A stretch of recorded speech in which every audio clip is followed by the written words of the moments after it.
Hello, and welcome to setting up a simple witch's altar. So I'm doing it on this table just for the video's sake. But you can do your altar wherever you'd like. This can be one that you leave up. It can be one that you just put up for rituals or spells and then take down. And it can be on any surface you want as well. So what you'll want is a cauldron, because this is where you will be burning papers, herbs, incense. You can put water in it. You can do so many things. You'll also want a chalice or a cup. This can serve as an offering to deities or spirit, or if you partake in cakes and ale at the end of a ritual, which is really kind of a Wiccan type thing, you would want a chalice for that as well.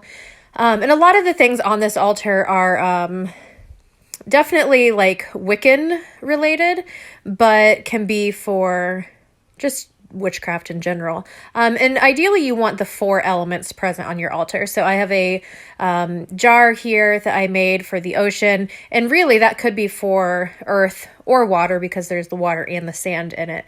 For earth, you can use crystals, plants, herbs, anything that you'd like that relates to the earth element.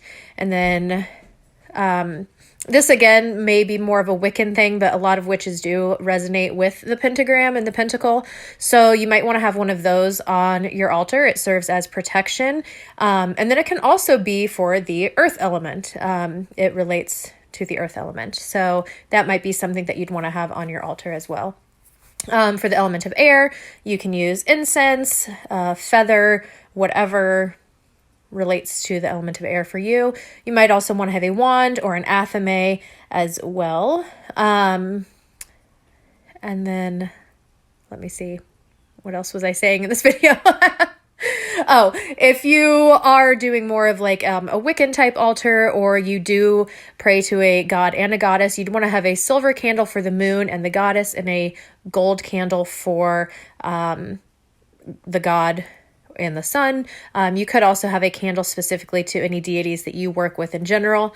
But ideally you would want to have at least one white candle. This can serve as just a general candle to spirit, but it also is your working candle. So you wouldn't want to, if you had a candle for the god or the goddess or another deity, you wouldn't want to be lighting spell papers or herbs or incense off of those candles because they're kind of more of an offering.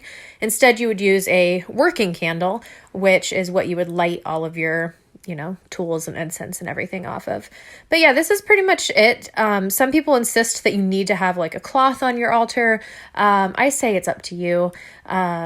Use what you have. Keep it as elaborate or as simple as you want. And you can always add things to this. But at the bare minimum, you want to at least have like a cauldron, a working candle, and something to represent each of the elements.